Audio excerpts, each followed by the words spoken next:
Hello and welcome to eOption's webinar. And we're happy to have you here and thank you for taking the time out of your day to join us.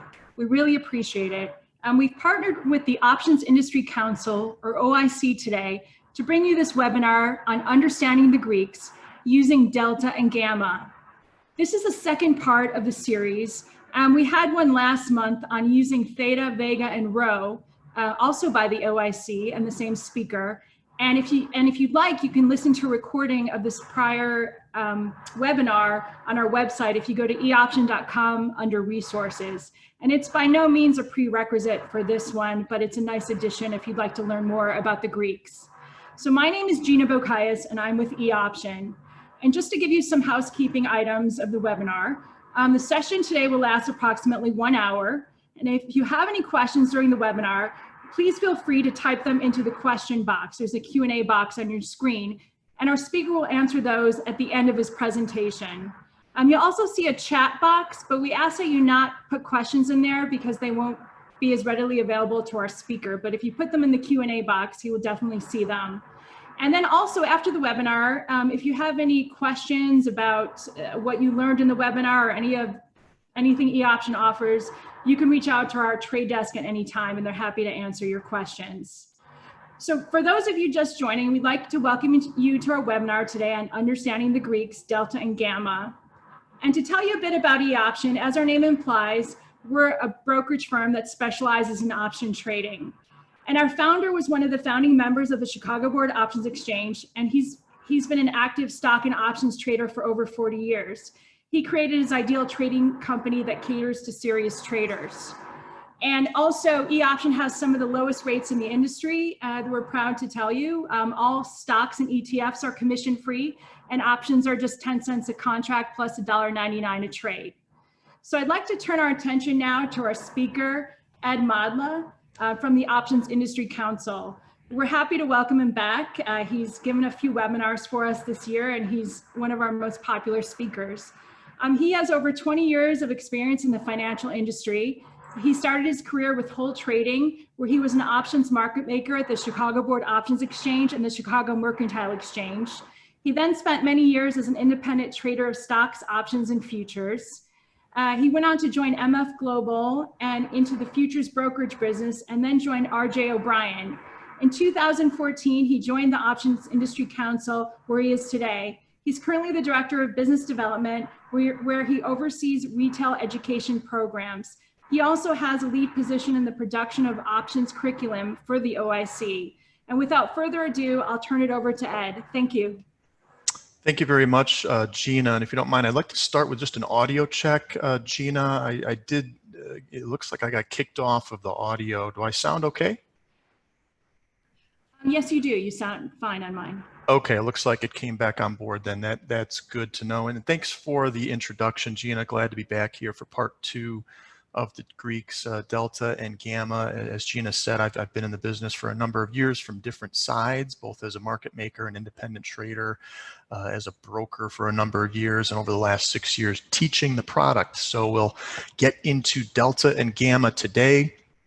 And if this is new to you, there's going to be quite a bit of material and some depth to the discussion. Just absorb what you can and maybe listen to the recording to get further details. If this is a couple of concepts here that you're somewhat familiar with, I'm quite certain that we will add a few new items to your level of understanding. Here's our disclaimer. Options are rather complex tools, not suitable for everyone. You should fully understand the product before using them in a live account.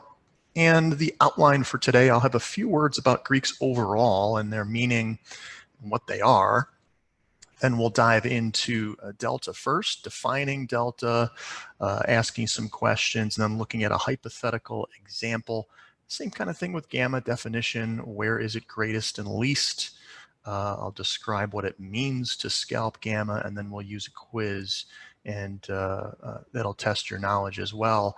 Along the way, of course, the definitions don't take too long. I'll try to add some insight and some commentary. I will be using the iron condor as a hypothetical example to tie delta and gamma together. I think it's a nice, powerful way to showcase the relationship between the two Greeks. First, starting out with the first order Greeks. These are the most common 5 Greeks that you're going to find: delta, gamma, theta, vega, rho. I discussed theta, vega, and rho in part 1 of this 2-part series. We'll do delta and gamma today. There are second and third order Greeks that exist, so there's more than just these 5. Those second and third orders can get very complex and detailed when comparing different Greeks to each other. By and large, for most investors, these 5 are enough. And I've spoken to many investors that don't even use all 5 of these, but an understanding and an awareness of these 5 is very important, and we'll focus on delta and gamma today. Getting started there in just a minute, but first let's just think about the Greeks overall. Greeks are a measure of potential changes in options value during their lifetime, and isolate a particular variable. And a particular Greek is an attempt to measure the change in an option's extrinsic value or time value. A little bit of definitions here just to set the foundation for those of you who are new. An options premium can be broken up into 2 pieces, the intrinsic value and the extrinsic value, which is also called time value. Another term, as I described premium a bit, another term that we're going to use today more than once is moneyness. Moneyness is an attempt to characterize where is an option with respect to its strike price as compared to where the stock price is currently trading in the open market. If an option holder owns the right to buy or sell shares at a better price than they can get in the open market, then that option is in the money. For example, a call option. If the option owner has the right to buy shares below where the current level of the stock is, it's an in-the-money option. The opposite for puts. If the owner of the put option has the right to sell shares higher than the open market value, it's an in-the-money put option, and you can calculate how far in the money. And what's the difference between those 2 numbers and calculate exactly how far or how much it is in the money. Out of the money is the exact opposite. It's when the owner of the option has the right to execute a transaction at a worse price than they can get in the open market. That's extrinsic value versus intrinsic value. And we're going to be talking about those as we go throughout. The Greeks are going to differ. They're going to be greater, they're going to be lower in different areas. One factor is the option's moneyness. Is it in the money, at the money, or out of the money? And expiration date, near term versus far term. And I'll be talking about both of those with their respect to delta and gamma. Let's think about options pricing models for just a minute. An options pricing model is an attempt to calculate a theoretical value for an options contract given all of the relevant inputs: stock price, strike price, days to expiration, a volatility assumption, implied volatility assumption, interest rates. Now, all of those factors go into a pricing model, and the result is the theoretical value for an options contract. Greeks are an attempt to fix all of those numbers except for one, change that one variable, and then see how much of an effect does that have on the options price. When you isolate one Greek, you can then isolate a particular risk, whether it's stock price movement risk or changes in days to expiration or implied volatility or interest rates. You can isolate one particular risk and observe, if we change that one variable, what does that do for the options price? And now we'll consider delta. Start of my definition here for delta is that is the expected change in the option value when the underlying stock changes. I have to emphasize expected. You would also expect these numbers to be estimates that aren't completely accurate. They are measures to help guide expectations, but they will not be precisely accurate. One reason is they assume all other variables, in this case, say volatility, time, and interest rates, remain constant. We know that's not the case. Variables do not remain constant. They're constantly changing. Even delta itself will be constantly changing. But this is still an attempt to measure what's going to happen to the option value if the stock moves.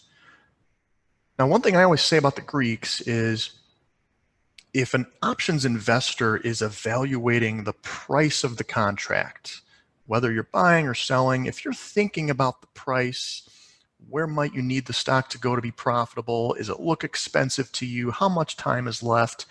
You're doing an intuitive Greek analysis, even if you're not familiar with the terms of delta and gamma and theta and vega. You're doing a Greek analysis nonetheless. So part of the exercise here today is just attaching the terms to an analysis that is rather intuitive and follows common sense. Delta is one of those. Again, the option value's sensitivity to stock price, expected change in an option's price for each 1 point move in the underlying stock price. Deep in the money options have the highest deltas. Back to our moneyness discussion, an in the money option is one where the holder has the right to buy or sell shares at a better price than the open market. Think about calls for a second. If the stock is at 100 and the call strike is 50, the owner of the 50 strike call option has the right to buy shares $50 below the open market value. It's an in the money option. It's in the money by $50. If the stock moves from 100 to 101, then the option is now $51 in the money, a full $1 more. In other words, as the stock moves $1, the option value, at least its intrinsic value, is also changing by $1. That's why you have this almost one-to-one perfect correlation, 100%, $1 move in the stock, $1 change in the option. On the other side, far out of the money options, let's keep the stock at 100. Thinking about calls again, if you own a call option with a strike price of, say, 200, far out of the money, if the stock moves from 100 to 101, you would expect very little, if any, change in the option value. That's low delta approaching zero. With a 1 point move in the stock, the expected change in the option price approaching zero. Far lower deltas for out of the money versus in the money options. Let's look at the 4 outright trades. We know there's 2 types of options, calls and puts. You can buy or sell either of those. So let's outline what those 4 pieces are. I'm going to take one step back for terminology, just to clean things up a little bit. The options space can confuse the terms of long and short. Most often investors hear long and they consider that a market direction or synonymous with being bullish, and short as being bearish, hoping the market goes down. The options industry really has 2 different definitions for what long and short means. Long can mean you own something or you are long an options contract. Short being you've sold it or you've written the contract. Nothing to do with market direction, just you're long or short the contract. Deltas, on the other hand, do identify long and short as market direction. Long deltas and short deltas from a position perspective are synonymous with market direction. So let's look at first calls. Calls have positive deltas because there's a positive correlation between the underlying stock price change and the direction of the price of calls. Stock goes up, call price is influenced higher. Stock down, call price influenced lower. So calls themselves have long deltas, positive correlation. If you buy a call option, you are long the contract You've also purchased long deltas, long the contract, long deltas. If you sell calls, you are short the contract, short a call option, and you have also sold long deltas to someone else. The buyer got the long deltas, so the call seller is also short deltas. Short call, short delta. Short the option, and with that short bearish perspective or bearish bias with respect to their deltas. That's pretty straightforward. Puts can be confusing. So go through a little slower here. Puts have negative or short deltas because of that opposite correlation to stock price changes. As the stock moves higher, put prices are influenced down, and as the stock moves down, put prices are influenced higher. So this opposite negative correlation or short deltas. Let's think about the long and short side. If you buy a put option, you are long the option contract and have purchased short deltas. That's market direction, short deltas. You want the stock to go down. You own this put. You want it to gain value. So you have short deltas, stock price down, market down, put price working in your favor. Long the contract, but short deltas. Long doesn't have anything to do with market direction, but short delta does. What if you sold a put? Selling the put option is going short the put option contract. You've sold the short deltas to the buyer, so you have taken on long deltas. Short put is a long delta trade. The price will work in your favor as the stock moves up, market direction. Stock price moves up, put price goes down. You sold the put, that's good. So your short option is long deltas from a market direction perspective. Those are the four outright positions, and we're gonna put these together, and it'll get a little more complex when we get into the examples. One other definition I do want to get into for delta, and I learned this, when I got into the industry in the late 1990s, was that delta can also be loosely considered the probability that an option finishes in the money. In other words, a 70 delta call has a 70% chance of finishing in the money. A 30 delta call indicates a 70% chance it finishes out of the money. This is not a precise mathematical calculation, or in other words, it's not mathematically correct. However, it is a well understood and well received alternative use of delta.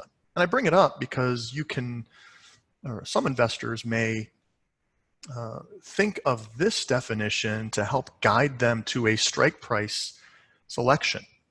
And you might look to sell 30 delta options or 40 delta or 20 delta. Or you might just be aware of this and from one trade to the next, evaluate how aggressive you'd like to be. If you own stock and you want to sell some calls against it, you can start with a certain delta. Say, well, I'm going to look at the 30 delta call and see how much it's trading for. But if you're a little more bullish on the shares, maybe go to the 25 or 20 delta and see what premium is there. If you think the stock is consolidating or may slowly drift higher, then you may drop that strike price and look for 35 or 40 delta calls and see which one you want to sell. With whatever strategy you're looking at, you can use this as a guide to possibly help select strike prices. Let's do a quick knowledge check. And these should be fairly simple questions to look at. First of all, with shares trading at 100, we have different strike prices and then the deltas of the calls and the puts. If an investor buys the 110 calls for $1, what is the expected option value if shares increase to 105? Well, here it's rather simple. The 110 calls bought for $1. Here's your delta. It's 20 cents. If the shares go from 100 to 105, you then would have an expectation that for each one of those dollars, the option value goes up by 20 cents. And now you've got your $2 new value for the option contract. Now you know that first of all, not only are all the other factors going to be constant, but you also know that the delta here of 20 is going to change as the stock goes from 100 to 101 to 102 to 103. This delta is going to keep changing. So you know this is very much estimated, but it gives you an idea, gives you some sense of where the option price might be. If an investor sells 2 of the 90 strike puts, here's the 90 put delta. What is the estimated probability that the contracts finish out of the money? That alternative definition. If the put delta is 15, then the market is suggesting with some loose interpretation that there's an 85% chance that this option finishes out of the money and worthless. You can use that again to help maybe construct a strategy. And of course, when you're selling options, one comment about buying versus selling. When you're selling, you do want the premium to decay, and you'd like option premiums to go towards zero.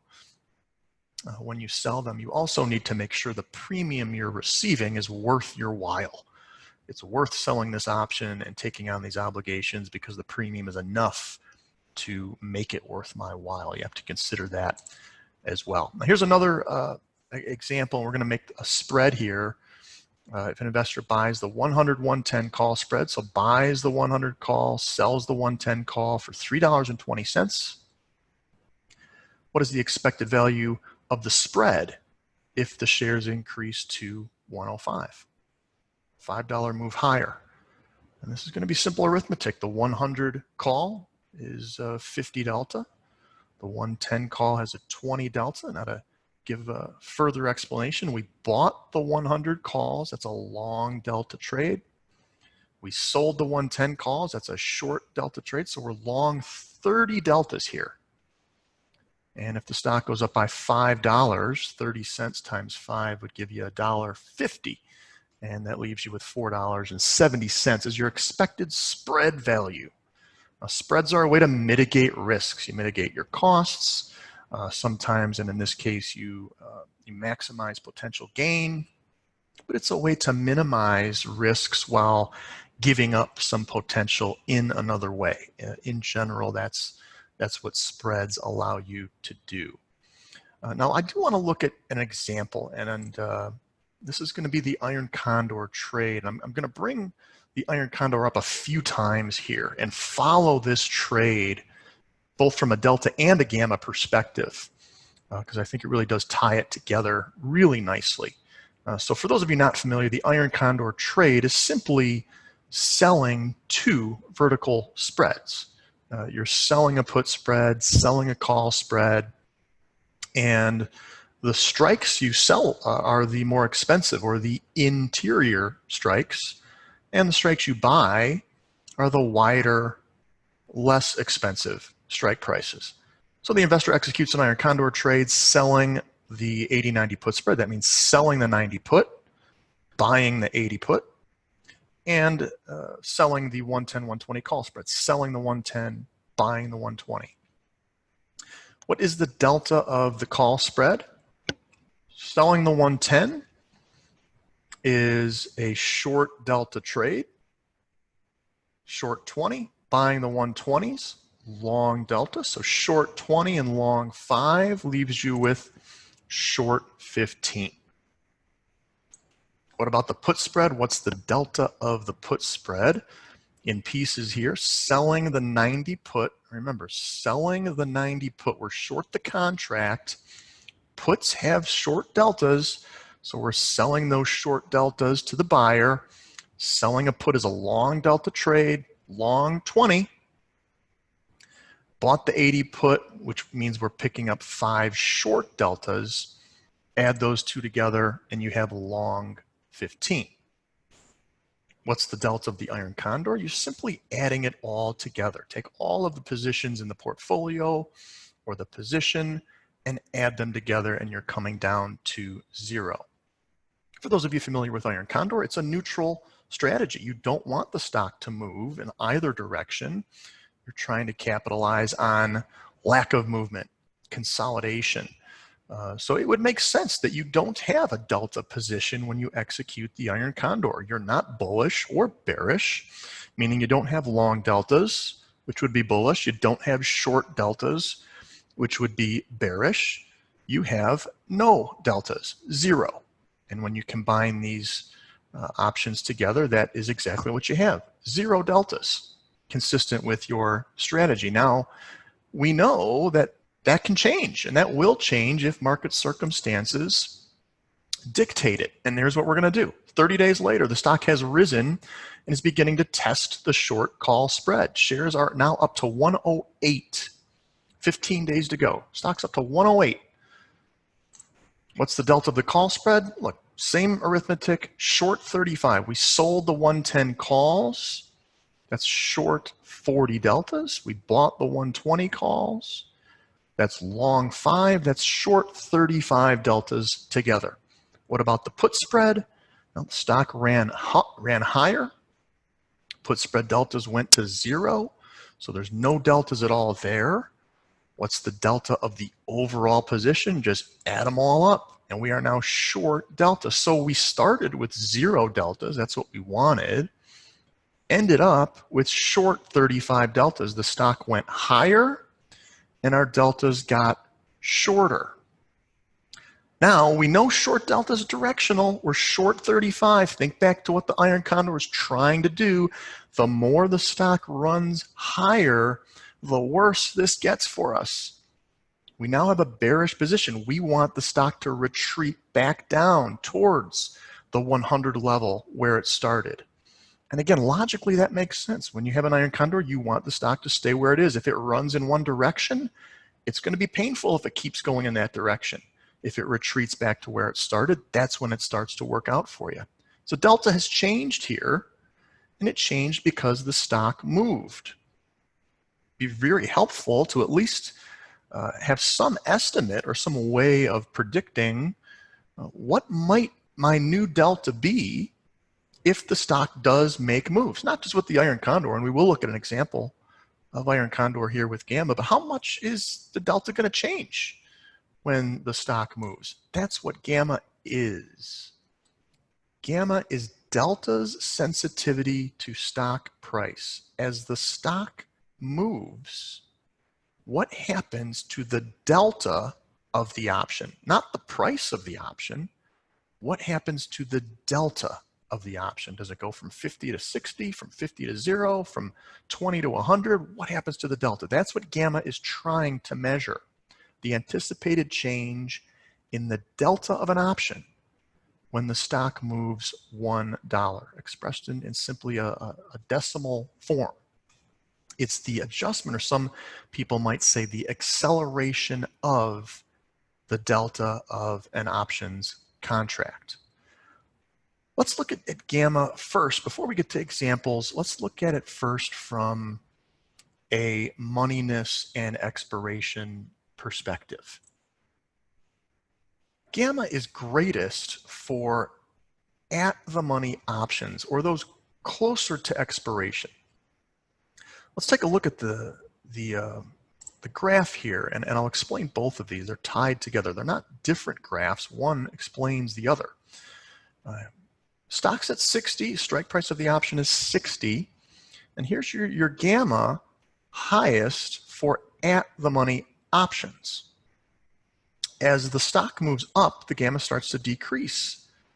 And as the stock moves much, much higher, the Gamma all of a sudden is close to 0, meaning your deltas all of a sudden aren't changing anymore. They were changing an awful lot here, but not at all once the stock has moved away from where the strike price is.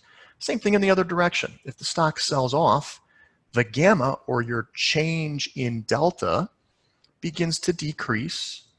And at some point, if the stock moves low enough, Gamma is not changing at all. which only means your deltas are not changing at all. This lower graph just explains that by showing your delta. Stock's at 60, strike price of our option is 60.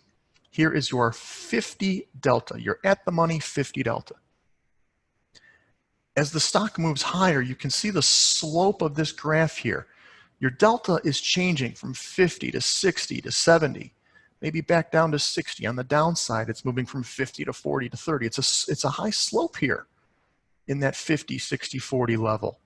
Once the stock gets up to, say, this 65, 70 level, and now you have a deep in the money option, that's a 100 delta. As the stock keeps going, your delta is not changing. It's 100, it's 1, it's staying that way. There's no more delta change, meaning the gamma, see the gamma here is 0, meaning the delta isn't changing at all. On the downside, as the stock moves lower and we get to this point here around, say, the 50 level, now our 60 strike option is far out of the money. It's worth nothing. And as the stock continues to move lower, our delta is just going to stay at 0. It's gotten down to 0 and it's just going to stay there. It's not going to change. No change in delta, no gamma. But at the money, different story. At the money is when you have your greatest gamma. Now I want to showcase as well on a graph gamma versus time. And we'll look at a couple of different expirations here. As we just said, gamma of at the money calls and puts is the greatest and also increases as expiration nears. Whereas your out of the money options with less time till expiration all of a sudden start to decrease. Their deltas aren't going to change as much anymore because there's less time for the stock to move and approach those strike prices. Got different expirations here, and you can take a look at the progression from one expiration to the next. Let's just focus on the shortest and the longest. The 1 month gamma versus time. 1 month you have you're at the money's right here, the highest gamma at the money, close to expiration. Deltas are going to be changing dramatically. There's a term called exploding gamma referencing expiration week or expiration day, where as the stock moves higher, the option delta might go to 100, and if the stock sells off, the option delta goes to 0, and there's this exploding gamma effect of deltas changing dramatically at the money with very little time left till expiration. Now also with very little time left, your out of the money options are going to either stay at 100 or stay at 0, even as the stock moves. There's just not enough time to change those deltas. So you have the at the monies at the greatest and your out of the monies on both sides. So your out of the monies up here, out of the monies down here, at the very least. That's your near term gamma structure. Longer term, this 18-month line is much more flat, as your deltas are less sensitive. With 18 months to go, stock changes $1, you're looking at a 45 delta option. It's not going to move a whole lot. It's going to change in a very muted way. And that's really the case across the board for the vast majority, for spanning a fairly wide range of strike prices. A $1 move in the stock, when you're looking at options that expire a year and a half from now, really isn't going to change the deltas a whole lot, and there's not going to be much difference across the spectrum of strike prices. So you have this more flatline look, and that's how gamma and time look. So merge those two ideas, moneyness and time. Gamma is greatest at the money. It's also greatest for at the money near-term options, whereas those long-term options have more of a flat line effect. Now, I did see a question come through about scalping gamma, and that's what I'm going to describe here. I'm not going to get too deep into this, but scalping gamma is just a concept you might hear about. It's a term you might see. really used by professional traders and trading firms to keep delta neutrality and to try and profit from long options positions. As an overview, it's a process by which traders are buying and selling shares of stock as the stock moves to maintain a position of delta neutrality.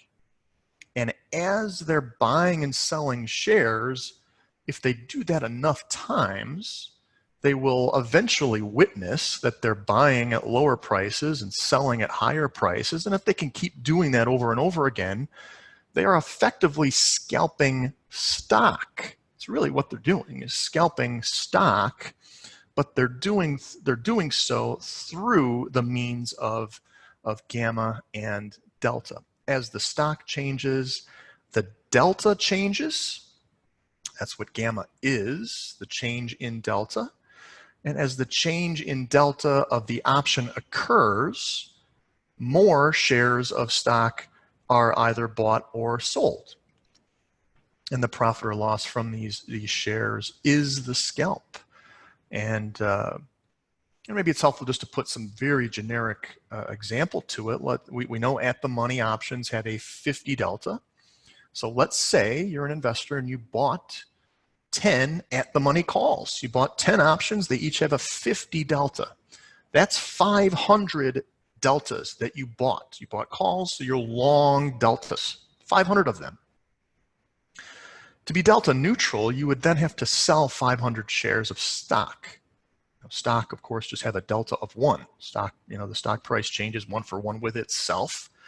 Its delta is 1. So long 10 at the money calls and short 500 shares of stock is a delta neutral trade. Now let's just say the stock rallies sharply. Now all of a sudden, your 10 at the money calls have 100 delta. Now just stick with me on that. They go from a 50 to a 100 delta option. Now you've got 1,000 long deltas. You're only short 500 shares of stock, so you would need to sell another 500 to reestablish that delta neutrality.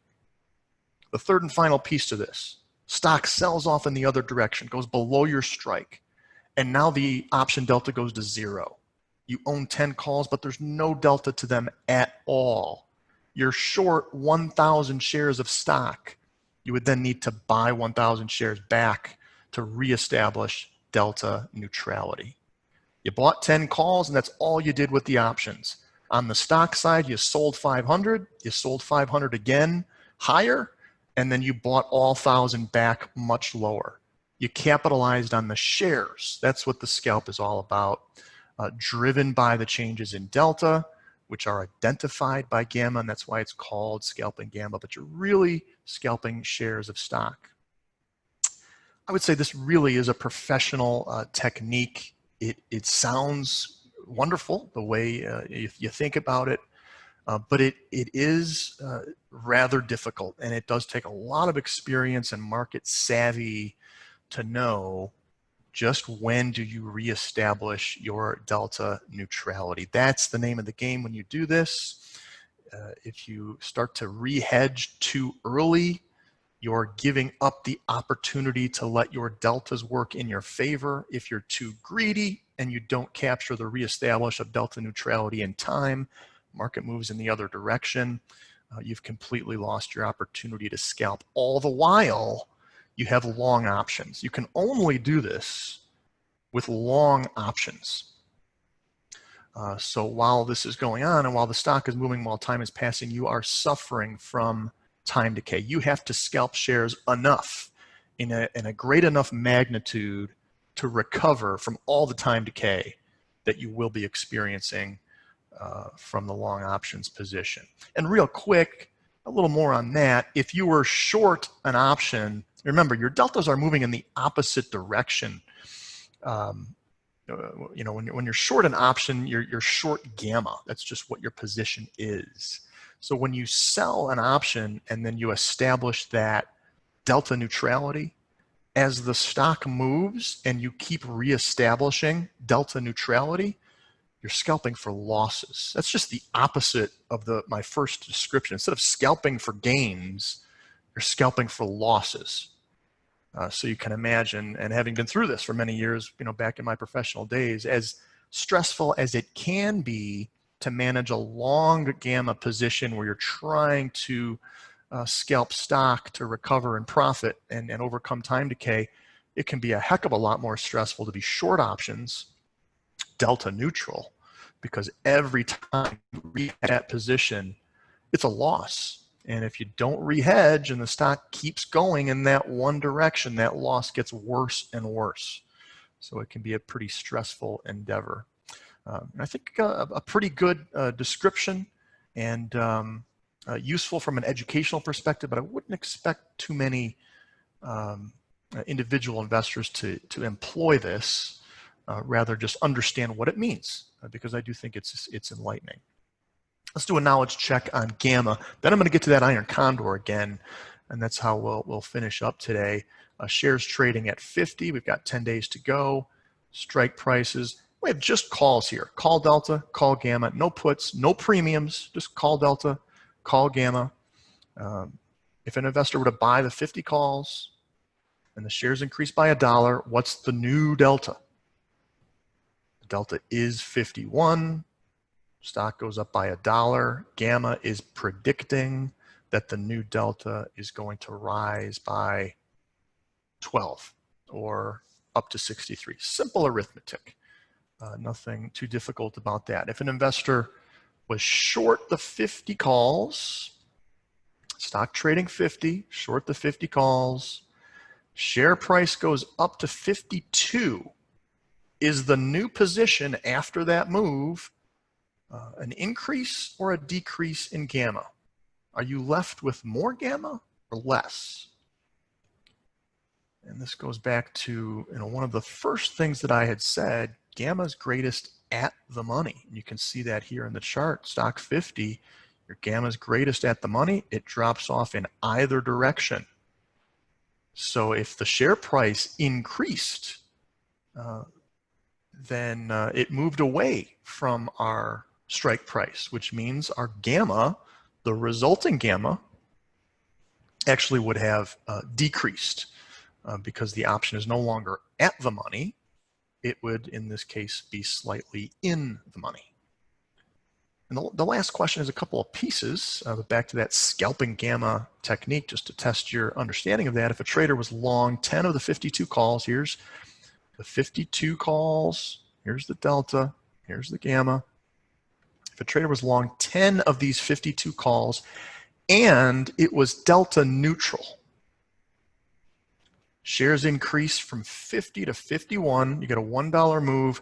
How many shares would you need to buy or sell at that point to remain delta neutral or to reestablish the delta neutrality? Again, you're long 10 of the 52 calls, here they are, 52 calls, here they are, and you're delta neutral. Stock goes up by $1. What do you have to do to reestablish that delta neutrality? I'll give you a few seconds to think this through before we walk through the answer.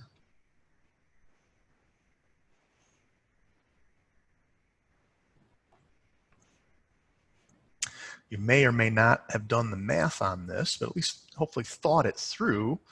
If traders long 10 of the 52 calls, they have 29 deltas times 10, that's 290. They bought the calls, so they're long 290 deltas. If it's delta neutral, then they are going to sell 290 shares to establish that initial delta neutrality. Long 290 deltas from the options, short 290 shares, delta neutral. Shares increase from 50 to 51. Well, with this $1 move in the share price, Gamma is suggesting that the new delta of the 52 call is going to be 39.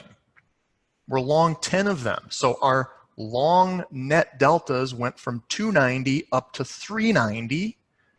We were already short 290 shares. we need to sell another 100 shares. And that would leave us with a total of 390 total short shares.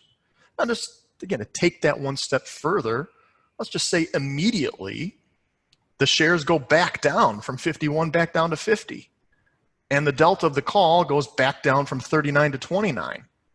All of a sudden we're back where we started. We only need 290 shares, not 390, so we buy 100 back.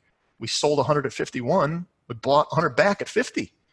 So we just made $100 there. On 100 shares, we made $1. And that's what scalping gamma is. But again, it's very difficult in practice to know when to rehedge, how often. If you're greedy and you want to let this trade run a little bit further so your deltas are working in your favor, you can give up the opportunity to get that hedge off. And if you do start selling too early, then all of a sudden you run out of your ability to keep selling shares and to do that scalp to overcome time decay. So it is a rather difficult thing to get through.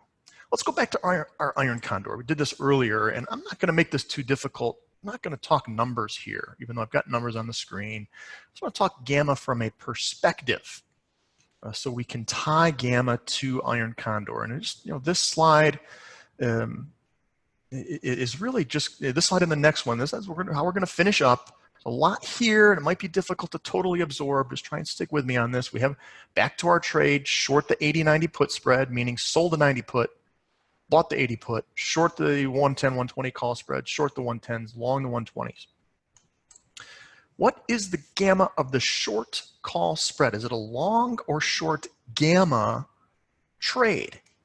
Now remember, long options is long gamma, short options is short gamma. So where is it greater? Which one, the buy or the sell, has the greater gamma? We sold the 110 calls. Stock's at 100, the strike closer to the stock price or closer to at the money is going to have greater gamma. So we're short gamma on the call spread. What about the put spread? We sold the 90 put, we bought the 80 put. 90 is closer to at the money. You can see how that progression works when we think back to that gamma list of at the money options having the greatest gamma. They fall off in both directions. So once again, same explanation. The gamma of the put spread is also short. So when you put it all together into the iron condor, you have a short gamma trade here, another one here. Just add it all together. The iron condor is a short gamma trade. And what that means is exactly what you would have thought. And we're going to tie this together with that change in stock price. The stock has risen and is beginning to test the short call spread. Same movement, 100 to 108. Has the delta of the short put spread become more positive or more negative? If you followed the previous slide, you would already know this. We're short gamma, stock's gone up. So what's happened to the delta? Which direction did it go? If you haven't grasped it intuitively, think it through. We originally sold the put spread and had long deltas, if you recall. Well, now the put spread has gone to zero. We went from a long delta position to zero. So it's decreased. It's gotten negative. It's gone lower. Stock went up. Deltas went down. Has the delta of the short call spread become more positive or more negative? Hopefully this question is a little easier considering what we just answered. We already know the put spread and call spread were both short gamma. So both of these are going to have the same answer. The short call spread also got more negative. Remember before, the 110 calls were a 20 delta. When we sold the call spread originally, it was a short 15 delta trade position. Now it's short 35 with the stock moving up. So from short 15 to short 35, it's moved more into negative territory or gotten more negative. Stock up, deltas down. And that's what gamma is. Now, in a nutshell, just to summarize that, at least part of it, if there's one takeaway to come from this, it is long gamma or long options has this positive correlation of stock moving up, deltas moving up, stock down, deltas down. You have that same direction, same movement. And if you think about that scalping gamma technique, again, most likely assuming you'll never actually do scalping gamma, but to understand it, if your deltas are going up when the stock goes up, you are now in a position to sell shares for delta neutrality. So, okay, that makes sense. And if the stock goes down, you're buying on the way down to remain delta neutral. And that's what you want to do. Long gamma, as you do that, sell higher, buy lower for delta neutrality, you're making money. Short gamma is the opposite. Stock goes up, you're going to have deltas moving in the opposite direction. Stock down, deltas higher. And as you reestablish your delta neutrality, if you were taking that approach here, then you would be scalping for losses over and over and over again. And that's perhaps just the key one takeaway for those of you that didn't follow all of that. And I realize it's rather involved to get into these examples, but long gamma is long options, short gamma, short options, and it's a matter of the correlation between stock and delta direction. Hopefully that wasn't too much for you, but I hope you enjoyed it as well. Go to our website if you have further questions, and you can read up about the Greeks there, optionseducation.org. We do have a series of podcasts, videos, and webinars on our website. We do also have live webinars every month. You can sign up and register for those through our website. If you have questions about what we have to offer, any upcoming events or classes that we're going to do, reach out to the investor services team at options@theocc.com. And the team there, a group of industry professionals from the brokerage and or trading side of the business, they can help you out and do the best they can to answer your questions. Speaking of which, let's just see if there are any questions that come through. Certainly we did talk scalping gamma, and yeah, it's it really is something that I think most professional firms will do. If you followed a lot of that Greek discussion, you probably saw that the total Greek position is really just a matter of arithmetic, just adding up all of your Greek numbers and exposures and coming to one singular number. And for professional firms who have tens of thousands or maybe hundreds of thousands of open positions across strike prices, expiration dates, and many different stocks, then it becomes really important for them just to culminate all of those positions into one number so they can get a snapshot of their Greek exposure and to neutralize that, hedge that position with something like index futures. And as that position changes, they're re-hedging and re-establishing their delta neutrality, mitigating those risks. Most individual investors have an opinion. That's why they put the trade on in the first place. They have an opinion that the stock's going to go in one direction or the other or nowhere, and they choose the correct options strategy. So that, let's stress again, that's scalping gamma description. I think it's very useful to understand gamma, to have a better depth of knowledge on delta. But for the individual investor, most likely something most people will not implement. Another question here about free price estimation tools available online to simulate premium using Greeks. Yeah, good question. Really, any decent options calculator can help you do this. If you do go to our website and pop open the menu, you'll see the menu in the top left, and then our tools are way down at the bottom of our menu. The options calculator will allow you to input all of the variables and then calculate an options price, and then you can go ahead and do what you're suggesting. Change one of the variables, recalculate the options price, and see what kind of effect it's going to have if the stock goes to a certain level. Not just, certainly understanding Greek is very useful, but also I often get asked, hey Ed, I have this trade. I think the stock's going to this particular level in 2 weeks. my option will still have 2 weeks left to expiration. What's it going to be worth? And I don't know what it's going to be worth. There's variables. I don't know what volatility is going to be 2 weeks from now. But an options calculator is very useful in that regard, because you can go to a calculator and say, okay, let's change the stock price, let's change the expiration date, and let's use a few different possible volatility assumptions, and then calculate and see what might this option be worth at this stock price with this amount of days left.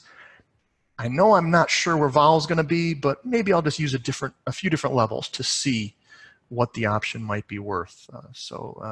Those calculators can be very useful, and certainly can be used when you're trying to grasp the impact of the Greeks a little bit further. And the last thing I'll say about that is, with respect to Greeks changing, implied volatility. If you're not familiar with it, you haven't seen it change before and after, say earnings, for example, or just on any volatile day, those changes can be rather drastic. So sometimes moving implied vol by 1% to get different perspective is not enough. You may have to say, well, what if vol moves by 5 or 10 or 15%?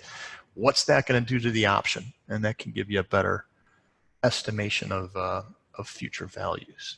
So good questions. Thanks for those, and thanks for everyone's attention through this whole thing. I hope you found it enjoyable and worth your time. And Gina, I will then kick it back to you. Okay, great. Thank you, Ed. And we always appreciate you speaking to on behalf of eOption. So thank you again. And thank you to everyone attending this webinar today. If you're interested in learning more about options, I strongly encourage you to go to eOption.com and go under the resources tab. We have a lot of education on there that you'll find very useful. We work closely with the OIC, and we have OIC content on our website. We have an interesting strategy section. So for example, if you want to know about an option term such as delta or gamma, you can just go on that page, and it's a clickable link, and you'll go in there and it'll explain all about delta and show you a chart and tell you when you can use that. So it's very informative. So I highly recommend that you check that out.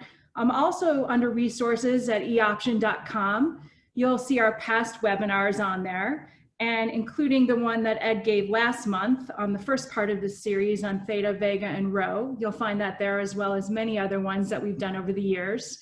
We also have option education videos on there. For example, if you want to sell covered calls or interested in a strategy, you can check those out, as well as eOption specific videos, such as how to use our free trading tools like Options Play, how to use our trading platform, or how you can customize your trading platform at eOption to make it exactly the way you want it. So there's a lot of tremendous resources at the eOption.com website. We'll also have a video recording later this week of the webinar you listened to today. So feel free to check that out later in the week if there's anything you'd like to listen to again, or just to replay it or share it with a friend. That'll be available to you.